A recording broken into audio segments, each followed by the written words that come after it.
Welcome to the Regulating AI podcast. Join host Sanjay Puri as he explores the dynamic and developing world of artificial intelligence governance. Each episode features deep dives with global leaders at the forefront of regulating AI responsibly, tackling the challenges using AI can bring about head-on and enabling balance without hindering innovation. Welcome to the Regulating AI podcast.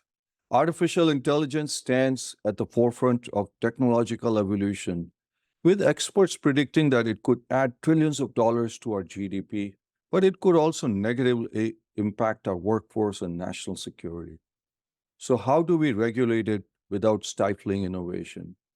Our podcast features insight from various perspectives, from industry leaders and government officials to advocacy groups. Together, they address pivotal questions that are needed to create practical legislation. I'm very excited to have Nathan Grant with us today. He's a policy fellow for TeachAI, an initiative steered by Code.org, ETS, ISTE, the Khan Academy, and the World Economic Forum.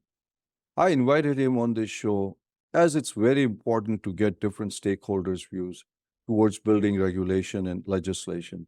And the perspective of education, especially K to 12, is very important. Welcome, Nathan. It's an absolute pleasure to have you on the Regulating AI podcast. Thank you, Sanjay. It's a pleasure to be here. So, Nathan, can you tell us a little bit about Teach AI, this initiative that you're with, to our listeners? Yeah, absolutely. Like you said, it is a steered initiative. And not only do we have those steering committee members of Code.org, ETS, ISTE, Khan Academy, and the World Economic Forum, but we also have a 60-member advisory committee, which makes up a very broad swath of people, including developers like Meta, Google, Amazon, etc. OpenAI is also part of this organization. Then also a lot of the teacher and school stakeholders, people like AASA, NEA, some of the acronyms that are very important. And then additionally, some of the specific ed tech developers, people like Pearson. So I think it's a very diverse group of people and all very important people to get voices in this conversation. Just some phenomenal groups there, Nathan, but what would be the mission of TeachAI, basically? Yeah, so we are trying to help people teach with and about AI. We're trying to make sure that we take a balanced approach to AI, especially as it starts to enter our classrooms, because we know that it has great potential, but there are also many risks involved as well. So we want to make sure that there is an environment both on the policy level as well as in the classroom level for people to be able to take advantage of this new tool. And mainly focused on K-12, right?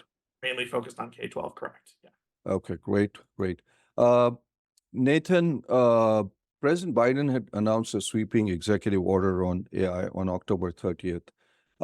Any perspective on that executive order? Yeah, I think it's a great first step. It's not, it works and directs the education department to put out guidance and really take a hard look at how AI should be implemented both in their department, but also in schools across the United States. And the different specific offices in the Department of Education that are working on these issues. I know we've engaged with them multiple times. Are doing great work and putting out great information for teachers to take advantage of. But it's not enough. Executive orders come and go. The next president could come in and completely revoke them and change them and edit them. And unless there's consistency, both from the developer side, but also from the consumer side, it's going to be very difficult to know what they should and shouldn't be doing with AI. But also, probably you would also like to see legislation get framed in there because that's permanent, hopefully. So is that one of the focuses also from TeachAI also to work towards that too? Yeah, TeachAI's approach is to help create, and we're working on some policy projects to help create sample, policy for states. We're focused on state level because we know the power of states and some of the things that they're going to be trying to implement, and we want to make sure that policymakers have the right information. We cannot underestimate the amount of information that is still needed on this level. So many people just aren't there yet for understanding what AI is, how it is impacting society, and then even more deeply how it's impacting education. So we want to make sure that policymakers have the proper information and can make good decisions and avoid bad ones. I've seen stories of people trying to pass legislation that bans algorithms for everybody under the age of 18. And that's not the kind of thing that we'd like to see. Okay. So you're working on policy issues, especially focused on states, because there are about 30 states which currently have some kind of legislation or some kind of bills relating to AI or data privacy out there. So that makes a lot of sense. Nathan, given your focus at TeachAI, tell us how can K-12 education play a pivotal role in fostering a foundational understanding of AI among students? Because if they are aware, it would contribute to an informed citizenry for AI legislation. Because you just talked about that there is a lack of awareness, probably with legislators.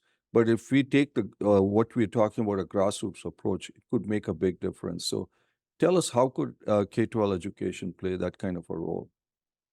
Yeah, absolutely. I mean, AI literacy is incredibly important, and making sure that it is interwoven throughout the educational system, not just in computer science classes, not just in like tech classes or data statistics classes, things like English, things like history, all of these things still should account for how AI is changing the educational system. So that's why one of our biggest asks is to have schools, incorporate and update academic standards to include and account for AI because it's changing everything. So it's really important that schools are prepared for that, so that students can also be prepared for that. Um, so obviously, you're working with schools to get them prepared for AI, but as you know, there are different levels of technological access in different educational settings. How can we ensure there's an equitable AI education for all students? Because we talk about digital divide. Is there going to be an AI divide? So how do we make sure that there is an equitable AI education for all students?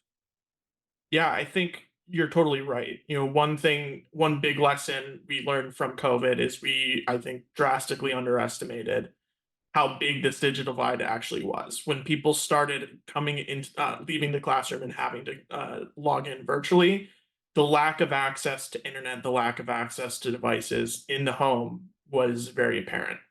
Um, and we did a lot of work to try and close that gap, but it wasn't enough. And even with that said, another big lesson is we can't just focus on putting devices in people's hands. We have to focus on also giving them the proper training, both at the student level, but also the educator and staff level, so that they understand how to actually use the devices. So it's not just scanning a worksheet and putting it on an iPad. Actually figure out how we're going to, take advantage of these new tools so that they actually are useful versus a hindrance. Yeah. So let's just take it a step forward here, Nathan. There's tremendous advancements that are happening in AI, whether it's large language models, multimodal, DALI, and other stuff. But how can K-12 education, adapt so that students are not just consumers, but they also have a voice in the dialogue around AI legislation? I mean, people would say, hey, why? I mean, why should students have a voice? But what is your perspective? How can we get them to become an active contributor in the dialogue here? I think that's a good question. I think it's very important that students' voices are heard, especially when we're passing legislation that's going to affect them. I think things like student surveys, things like task forces that have student voices on them, these are great ways to make sure that we have the information and we have those voices so we know and are properly making informed decisions on policy that needs to be passed in the classroom. Because the last thing we'd want to be doing, because there's a lot of hype. I'll give an example. A lot of hype around cheating and people using AI to cheat in the classroom. And if we start passing legislation to curb that behavior, but let's say that and early polling from places like CDT suggests that students aren't necessarily using it in the way that we're so worried about. Why would we be passing legislation to harm them when they aren't actually engaging in these negative behaviors? So it's important that we're tracking it. It's important that the students' our voices are being heard, and it's a great way to make sure that everybody's involved. And so, can there be partnerships between the K-12 education institutions and policymakers to somehow enhance the integration of AI education and the broader discussion on legislation? Because, Nathan, and I'm sure you see that the people who have come in on the discussions on Capitol Hill have been mainly these large companies, tech companies, Stanford, Carnegie, etc. But should there be some kind of partnerships between K-12 education institutions and policymakers to get their voices in this legislation? Yeah, there absolutely should be. Another one of our big asks is the creation of AI and education task forces at the state level, and these task forces should absolutely include parent voices, student voices, and educator and staff voices, because they have different concerns than the developers, and they're also at a different informational level than the developers as well. Making sure that teachers and staff are understanding these things as they're being implemented is going to be crucial to make sure that it is done in an effective way. You know, the it cannot be understated how big of a need it is to keep teachers' voices and educators and staff voices heard during the conversation, and not just policymakers and developers making policy for teachers and educators.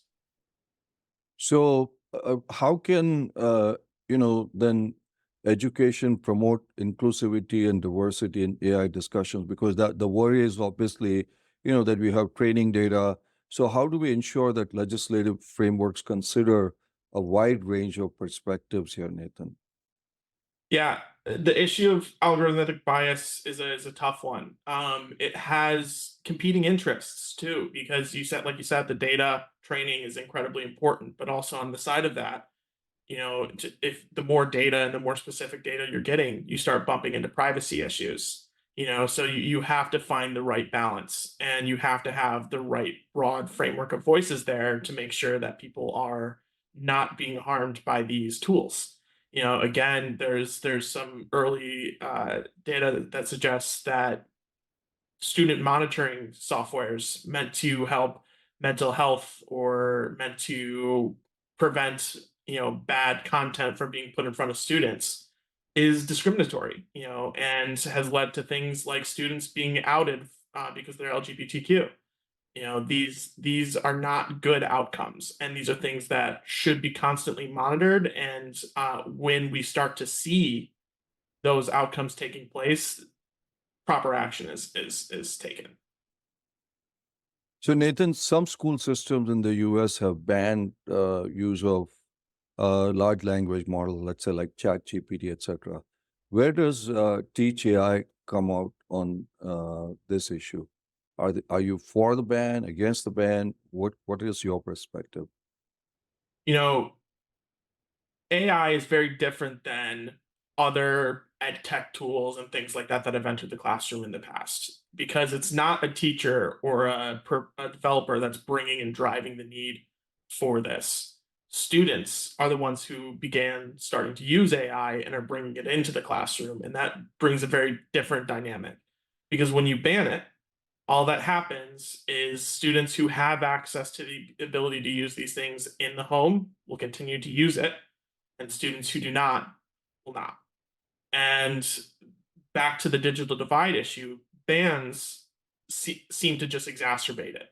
And it's kind of like the genie's out of the bottle and there's no putting it back in. So we have to find a way to equitably and effectively use it in a safe and responsible manner. So that's kind of what we are saying. And we're bans don't necessarily address that in the best way. So what you're saying is bans actually create inequity in some shape or form, and you're against those bans. Um, Nathan, one of the fears, and you've seen this with social media, that you have three, four, five large tech companies that now control the town square. Uh, there is a possibility the same thing could happen with AI. AI is even a much more expensive. Training this data costs tens, if not hundreds of millions of dollars. Uh, is that a concern from an educational standpoint that this tool is in the hands of three or four large companies? Yeah, definitely. Especially when you have student data concerns on top of that. There's so many of these early access tools promise to be FERPA compliant, um, but there's little evidence to be able to back that up because they're simply just built on top of ChatGPT or anything like that. There are definitely, and I want to be clear here, there are definitely a lot of people who are taking the time and doing their due diligence to make sure they're properly putting out the right information. But it's difficult for administrators and teachers to be able to assess that right now because AI is so opaque. It is such a black box in many ways that a person can promise that student data is not going to be used in the training algorithm, but how can they actually properly assess that? So there's definitely some concerns I have when it comes to data centralization there, as well as the approach that many people are taking seems to be pretty okay. But you're right, it is cost prohibitive for startups and things of that nature to get involved at this current moment. Yeah. So, regarding the role of education, how do you see the role of education in shaping public understanding and awareness of AI? Especially in context of legislation. Do you see a role for educators, students? As we are working our way towards framing this legislation? So you're asking, sorry, just to clarify, you're asking if the education system can help build understanding for the broader legislative discussion that's kind of happening. Yeah, I'm basically saying, is there a role for what do you see the role of education in shaping public understanding and awareness of AI? So, what role can they play? Because let's be clear, all polls show there's a lot of fear of AI. And, education can play a big role, but what do you see the role of education towards that? Because public perception leads to legislation. Because politicians read polls, and that's how they work. Yeah, no, I would say the biggest thing that education can serve when it comes to public awareness around AI is it can, if done right, it can serve as kind of like a model training ground to show people the possibilities of AI in a healthy way. But if done wrong, it can have the exact opposite effect. So it's really important here that we get it right and that people that we harness the benefits of AI, but mitigate the risks. We got to make sure that everybody is not over reliant on AI. That people are keeping humans in the loop. That it's meant to be kind of like a electric bicycle of sorts versus a Roomba, where you just kind of turn it on and let it go do its thing. But an electric bicycle, helps you speed up and get to your destination faster. So there's many different things that are kind of like difficult, and I think with education, it's always been kind of like a strong ground to help build understanding, but it also takes time. You know, the next generation may be way more familiar and less scared of AI, but I don't see a way in which K-12 especially is going to change broad public perception on AI. Yeah. Uh, Now, the question of deep fakes, Nathan, has come up quite a bit. It's also in the executive order of President Biden. He talked about watermarking. And there are several bills that address this.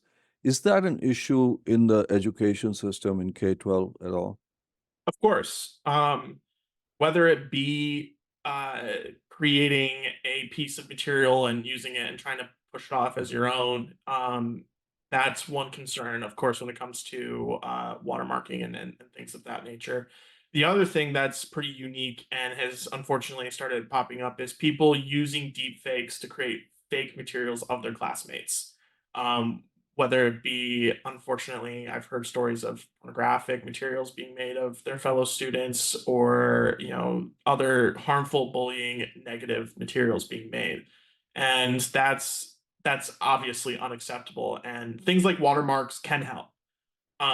My concern is it doesn't do it enough, because you know people who are already set out to do something negative with AI are going to find a way, I think, pretty easily to just remove the watermarks. Whether it's a tool that is already just kind of set up to not put them on in the first place because it's either hosted in another country that doesn't have to deal with the watermark regulation, or it's another tool that's set up to simply remove the watermarks after the material's already been created. I think these are things that are likely to happen and likely we're going to see happening. So there needs to be more than just the watermarks, and policymakers need to be aware of that, so that it's not just like, oh, we did the watermarks, we're good, no more deepfake issue. There needs to be better kind of ways to assess and figure out if something's actually AI generated. Okay. So, do you see a need for a standardized AI education guidelines at the K-12 level? Um, and how could they influence the legislative landscape? What is your perspective? Should there be a standardized AI education guideline for K-12? I think there should be high level standardized principles, high level standardized guidelines is a fine word, but it's very important that they're flexible, so that the needs of each individual school district is so if you think about it, it's kind of like a funnel. So from the top end, it's very wide. There are broad things, and then as you move down the chain to eventually school level implementation, these things should all fit together and fit in sync so that they work together and create a proper environment. But if you start at the bottleneck, so many things are going to be left out, because the needs of a school district in New York City is very different than the needs of a school district in rural Arkansas. And the different policies that need to be implemented in those schools need to be taken account those different needs.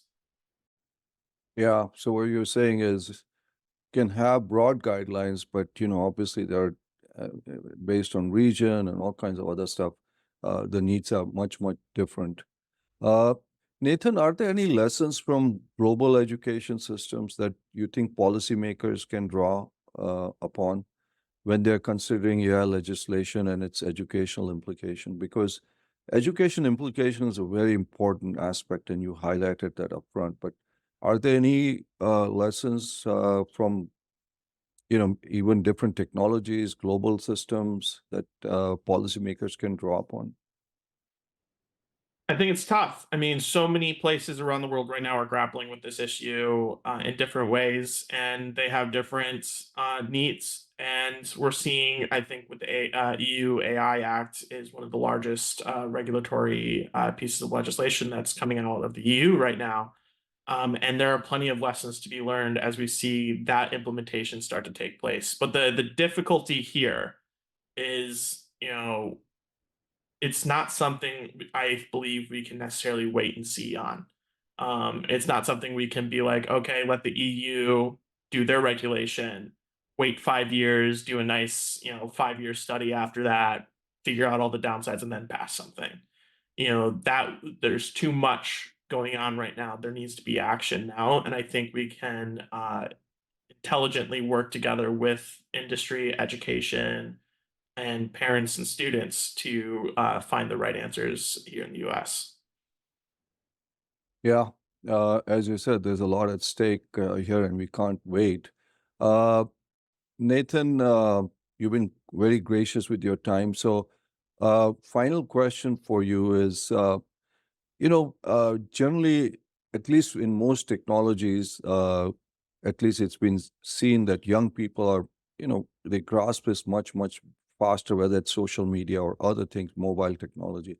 Do you think AI education for K-12 students uh, can extend beyond the classroom so that they can engage with their parents, communities to just create a broader societal awareness of AI? Because you've seen the reports about the fear that is out there. Do you think maybe we should be thinking of it in reverse, where the students, the young people are actually going to engage with our communities and parents and make, maybe create a broader awareness within society about AI? Yeah, absolutely. I definitely think that that is a strong possibility that students kind of lead the integration into larger society. Like you said, I think social media is a great example of this.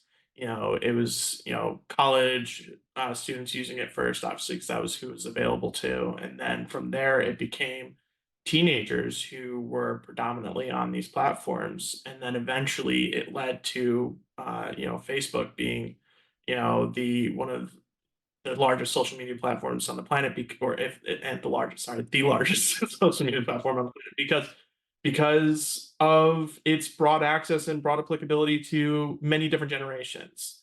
And I definitely see that kind of trend happening. It's not just young people using social media anymore. And while young people may be using AI more than their parents now, as it becomes more integrated into society and more well understood, I definitely think that people will start to shift and be more broadly used.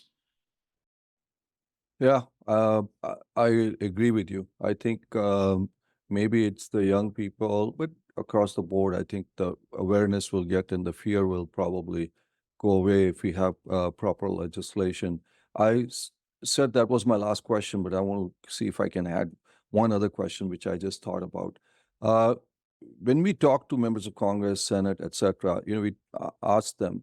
You highlighted the EU has come together at a political level, to frame, the EU AI Act. At least there's been a political understanding and agreement, which is not the easiest thing to do in the world. Uh, in the US, when I talk to members of Congress and Senate, they say it's going to be incremental. Doing a comprehensive AI Act is, at least in the near term, is hard. We have an election year coming up. What are your thoughts, final thoughts on, in terms of where do we see legislation? Is it incremental? Is it comprehensive? What would you like to see happen, Nitin? I mean, ideally, a comprehensive approach that includes all of these concerns, whether it be data privacy, education, healthcare, banking, all of these different issues that AI is touching would be included in the comprehensive bill. But I share um, the pessimism that this is something that can be done uh, in the near term. I think probably the most likely thing to happen, especially in an election year, that might happen is something around election security. I think especially as members of Congress start to feel the weight of some of these AI generated targeted ads or deep fakes or anything like that, they're going to be like, wait, why haven't we done something about this? It's affecting us. We can get something done on this right now. So I think in the near term, that is, in my estimation, the most likely thing that will be passed is something around election security. So what you're saying is it'll be incremental, not comprehensive, and probably election security because starting next year we'll be in full election season. So no, that's a great insight, Nathan. Thanks so much for taking the time to really provide an insight on a very important aspect of this that does not get talked about as much. And at Regulating AI, our intention is to bring different stakeholders, civil rights, education, small business, because they are a key part of our society, not just the big tech companies. So really, thank you so much for making time and for your insight. Of course, thank you for having me. It was a great conversation. Thank you. Thanks for tuning in to the Regulating AI Innovate Responsibly podcast. You'll find links in the show notes to any resources mentioned on the show. If you're enjoying our podcast, please subscribe so you'll never miss an episode and leave us a 5-star review.